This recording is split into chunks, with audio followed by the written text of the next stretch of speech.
So now we've got a great panel on US-India philanthropy by philanthropists based here in the US and doing outstanding work in India and here in the US as well.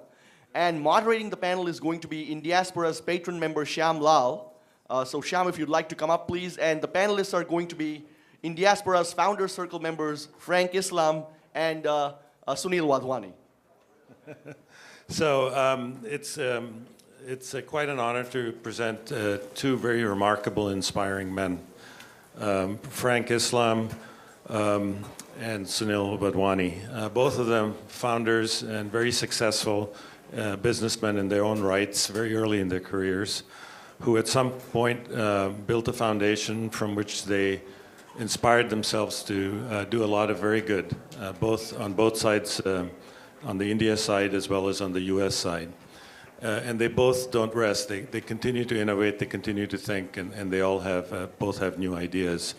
I'm not going to over-introduce you, but Frank built a company of 2,000 people, $300 million in revenues, before he has become what I would call a very generous philanthropist, a very engaged and thoughtful civic thinker, and a patron and supporter of the arts and education. And Sunil likewise co-founded and led, shaped, and built two phenomenal companies, iGate and Mastech, and then turned his attention to building a sustainable health organization, WISH, in India. And the last thing I'll say about both of them is they both continue to look ahead. In Frank's case, he's thinking a lot about freedom of media and press, and has thoughts about where to take that. And in Sunil's case, he's thinking about how do you bring artificial intelligence and those capabilities to bear on the social sector in India. So they're just not sitting still, they're thinking ahead. With that, if I might, maybe I start with you, Sunil. If you could talk a little bit about the pivot that you made from building businesses to making a huge difference in India. How did that motivation come? And what lessons have you learned that you could share with this community? I think after that yoga, it's okay if I get into a few deep thoughts over here. I think as we get older in life, all of us in this room are very blessed, right? Growing up in India, I think many of us were born in India, grew up there. It doesn't matter where you are in India, you're surrounded by poverty, right? You could be living in the best part of Bombay or Delhi or wherever. Poverty is very close by. So you see that. As you grow up, you realize how much of life is luck, right? What we might call blessings. Those of us that were blessed to be born into a good family that could afford to educate us, send us to a decent school, and then we could come to the US, that's fairly rare. Yes, we all worked hard when we got over here, et cetera, et cetera. But things could have been so different if we'd been born just 500 yards away into some family in a slum. We would probably still be living there. So as you grow up, you realize you're thankful for your blessings, and then the best thing you can do is give back in a way to help people who weren't quite that fortunate. In my case, I've always had this interest in healthcare. The first company I started was in the healthcare field, a medical device company. Company didn't survive, unfortunately, but I learned some lessons from that. My next 2 or 3 companies were a little bit more successful. So when I started thinking about what can I do to give back, I said, can I combine healthcare with this little knowledge I've gained of technology? Is there some way to apply that innovation to healthcare? And thirdly, because many of us have built organizations here that have scaled up. So this company, iGate, that I started, at peak, we grew to over 34,000 employees 2 years ago when I sold the company. So you learn lessons about scaling up, what works, what doesn't work, et cetera. And then you say, okay, how do I apply all of this? So 3 years back, I started a healthcare foundation in India called the WISH Foundation. The idea is how do we transform substandard primary healthcare systems in India to now be functional, be effective. This is in remote parts of India as well as in urban slums. So in 3 years, we've kind of grown. We're running 300 health clinics right now. This year, we'll treat about 4 million patients, free healthcare, 4 million of the poorest people in India. And when you look at the scale of the challenge, right, that's the first lesson. Don't get intimidated by the scale. You know, there's 500-600 million people in India without good healthcare. Just think of the 1 family or the 10 family or the 10,000 families that you're helping. you're changing their lives. So that's what we did. The foundation continues to scale up. And as Shamlal just mentioned, there's a new venture, a new nonprofit venture that my brother and I are now planning to start. He has his own family foundation in India that focuses on education and skills training. I've got this healthcare foundation. And we've been saying for a while, why don't we do something together? And he's also a technology entrepreneur.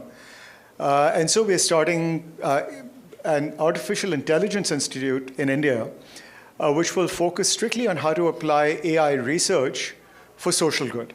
How do we apply the latest AI research into how do we improve healthcare for the poorest and education and agriculture and so on? So we just hired a CEO. He started this week, and we'll see where that journey takes us. Thank you, Sunil. Frank, if I turn to you, I would argue a very similar pivot, but a very different one geographically in terms of diversity of things that you're doing. You're obviously doing a lot in India, but you're also giving back a lot to the community here. So it'd be interesting for you to compare and contrast a little bit. Well, thank you, Sunil, and thank you, Shyam. And let's give a big round of applause to MR. Yes. So when I sold my business in 2017 to Burroughs Systems Corporations, my wife Debbie and I started a foundation that focuses on four things: education, which I talked a little bit about, the art, and also the third thing that we focus on is the peace, and also the civic engagement. And the freedom of press is a part of the civic engagement. And the reason we started this foundation, because we believe what President Kennedy once said, "To whom much is given, much is expected." It is much more rewarding to me to give back than any money that I have made all in my life. And what I practice, what I call a purposeful philanthropy. Purposeful philanthropy focuses on making a difference, having a strong impact and influence in people's lives, and creating a better world and a society that's sustainable by doing good. And it's just not giving the money and writing a check. It's much more than that. It's the giving your time, your talent, your ideas, and being a volunteer. The focus and purpose of philanthropy that I practice is giving a helping hand, not a handout. To me, charity is a handout, but the philanthropy is a hands up. My deepest and fondest hope and expectation is that the people that I have made investment, because I believe the philanthropy is making investment that can potentially yield exponential returns. That if I make investment in an individual or an organization, that will in turn make the investment in others, and that will make my investment sustainable. But it is our responsibility to give back to our community, to our country, and we have a dual obligation, not only to give back to India, which I have done many, many things there, and also in the United States. I would also say that the art, the reason that I focus on art, my wife Debbie and I are a member of the Kennedy Board Center, John F. Kennedy Center Performing Arts. But art nourishes the roots of culture. Art transcends all boundaries. Art connects and engages people, and it represents the best of our humanity. And it is important for all of us to instill the love of not only education, but also the education that relates to the art. Thank you, Frank. Maybe I'll pick up on one of your points, which is when you started to talk about the difference between the contribution of resources and the contribution of your human capital, your ideas, your creativity, your entrepreneurship. Sunil, if I go to you, how would you speak? I mean, you both did very well financially and are able to help with the resources a lot, but you've also both given a lot of yourself. And what advice would you give to most of us who may not be in a position to do as much with resources but have a lot of appetite to make a difference?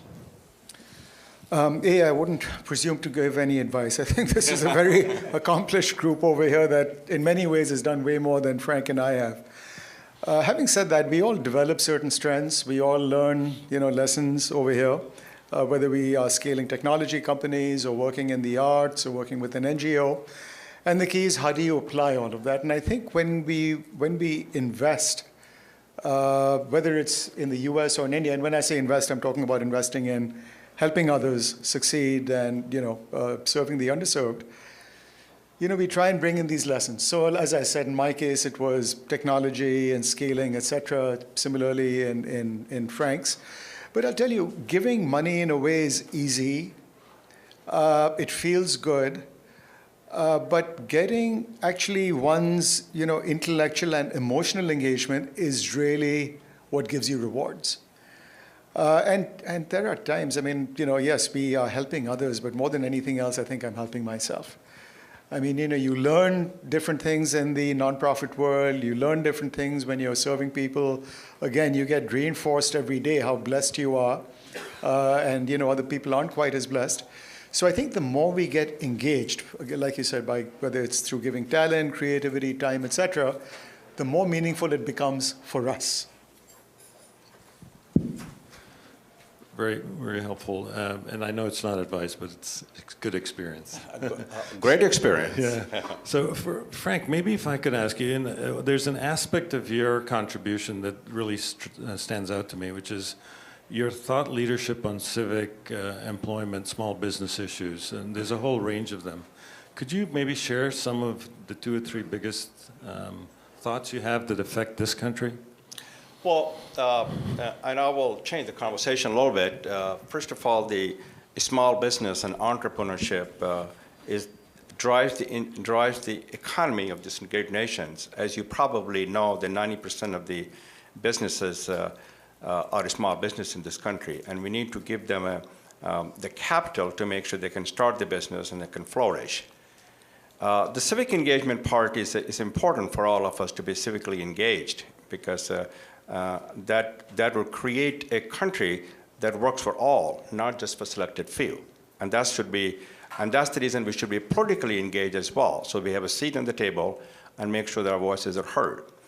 I just got back from a school of journalism, Missouri School of Journalism, and I wanted to talk a little bit about it, the fact that we have endowed a journalist scholarship program for the people from India to come to the United States. And the idea will be for them to go to school at Missouri School of Journalism, and also they also attend some of these organizations where they probably get a training, and they have gotten training in Pittsburgh Gazette and Chicago Tribune, as well as the Washington Post. And the reason we got involved in this thing because the fact that we believe firmly in freedom of press. Freedom of press is the cornerstone of our democracy. Freedom of press is enshrined in our democracy, in our Constitution. We should embrace the freedom of press, not to bury them. And it also allows us to make sure that we have a check and balance in this country, and this is how our American system is built up. And that's the reason we get these people, journalists from India, to come to the United States, so that they can learn some of the things what we're doing in terms of our democracy, our values, our conscience, our culture, and they can go back to their country, and especially to India, and use some of the lessons learned experience. As a matter of fact, when I talked to Smita Rajan, and she was the fellowship that we got from the DNA, which is locally, I believe, in Gujarat, she said one of the things that she has learned about the facts finding. So it's a facts finding, because she worked at Portugal, so they'll allow her to go back and talk about some of the things in India about the, facts, not fiction, and not the fake news, which we have right now in America. So want to make sure that she will take those lessons learned experience and apply that experience back in India. Thank you for that. We have 4 or 5 more minutes, so I would love to take maybe 2 questions from the audience. This one here. So my question is, thanks. This is Sadanand Dhume from AEI. My question specifically is for Frank, and I have a sort of vested interest in this because I came to India to study from India to study journalism at Columbia many years ago, and I'm glad that you're doing what you're doing. But I think there's sort of one end of this issue, which is training people in the highest standards of the craft, giving them a sense of what journalism is about, in this country. But there's an entirely different set of issues around freedom of speech and freedom of the media. And I know that there's sort of contested views, but my own view, and I've been writing about this in the Wall Street Journal and elsewhere, is that that is declining, that is being eroded. Not because it was perfect before, there were always flaws, but those flaws are, under the present circumstances, they're sort of, the weaknesses are being exploited more, and we're sort of coming to a situation where I would argue that the capacity of the media to play the kind of role that it plays here is actually declining rather than. So how do you address that larger question, the macro issue, so to speak, while doing this great work on the micro issue? Well, you know, I want journalists to ask the tough questions so can they write, so they can expose their stories. And Washington Post and New York Times are doing a great job, but not the Fox News. So that's according to the administration, is a fake. They think anything that does not favor them is a fake news. So the freedom of press and the freedom of media is attacked in this country. There's no question about it. India is also. As a matter of fact, my next column will be on the freedom of press in Times of India, which will be published in about a week from now. And the thing which is what I consider a concerning to all of us is that there are two journalists, and I cannot, one of them that I do know, because she is the ex-wife of Chidu, who is the person, as you all know, with the Times of India representative. His ex-wife, Gauri, got killed in India because she exposed some story of certain individuals, organizations that did not favor to them. And there's another person who got killed. So that's a very concerning to all of us, that the freedom of press is an attack in India. And it should not be the case, because that is the part of the Constitution. It's a part of the, not only the Constitution, this is how the democracy flourishes. And that has been attacked in India, India as well as the United States. So that's concerning to me, and I hope you write something on it to make sure that the India has the freedom of press and also freedom of expression, freedom of faith. Faith is also one of the attack in India in terms of inclusive. We need to build a stronger, fairer, just, tolerant India as well as America. We are stronger together, and together we can help shape a better future for India as well as for America. There's one more question back there. Yeah, go ahead. It'll be the last one. It's okay, shout it out. Atul. All right. So Atul Singh, and I am in the media space, and my question is similar to what Sadanand raised. I'll just add some statistics. So, according to the 2014 Pew Research Center report, there was one job in journalism in the US for 5 jobs in public relations. What that means is, even when you are in the media, and of course Wall Street Journal is also owned by Rupert Murdoch, the same guy who owns Fox News, which is where Sadanand writes. Which is not a comment on him, but just the ownership pattern in this industry. Point is that when you have such a withering away of the backbone of the press, which is journalism, which comes from the economic model as well. We could go into that till tomorrow, but the point is, what is the vision you have, Frank, because you've engaged with it, in terms of combining the role of the fourth estate, which is holding the powerful to account, which comes from the French Revolution and earlier, Edmund Burke actually, and of course, the second aspect is to inform and educate the public. And if you look at Europe, it does a better job partly through public institutions that are autonomous, but some parts of Europe, not all of course. But the question is, how do you do that in India or US? I think I want MR to answer because it's beyond my pay grade here. Atul is a good friend. Give him a bigger round of applause. He writes at Fair Observer, and he's also from my hometown, Azamgarh. And he's a great journalist, and his points are well taken, and it is a concerning to all of us. And the Fox News was a good example, and Wall Street Journal, which is owned by the Rupert Murdoch. But I hope that the independence of the media will be key ingredient of success and prosperity to this country. It is not as bad in the United States as in India is. Most of the newspaper and the TV's organizations are probably owned by the tycoon, but people who are business people, and obviously they want to make sure their voices are heard. That they're not doing a service to the country by exposing some of the things that either the ruling party or the other parties are doing that. So I don't really have that much of an answer, but I would say that's a concern to all of us, and we got to continue to write on these things. Sunil, you have something to add to it? I'm just going to take 30 seconds and take the discussion back to where we started, maybe as a closing comment. That's a good point. I mean, this is a great discussion. We could spend a couple of hours on this. But in terms of giving back, both in the US and India, I think all of us over here are doing that in different ways. The point I want to make is that it doesn't take a lot of money. It doesn't take a lot of time. You don't have to set up your own NGO. There's 3 million NGOs in India. There's 1.5 million NGOs in the US. Whatever strikes you, whatever resonates with you, whether it's helping the elderly, whether it's helping underage, kids with nutrition, whether it's education, whatever, there are people out there doing good work, and they are looking for others to help them, not just financially, but others to get involved. So I encourage all of you, and again, we're all doing this in different ways, to do this. And you don't have to invent the wheel. You can team up with other people doing it. Thank you so much. Thank you. Thank you. I just want to say one thing. It's a short thing, which is great generosity seems to come from great caring and great humility. And I see that in spades in both of you. And I see a lot of caring and humility in this room. So I think your point is well taken. Thank you. Thank you.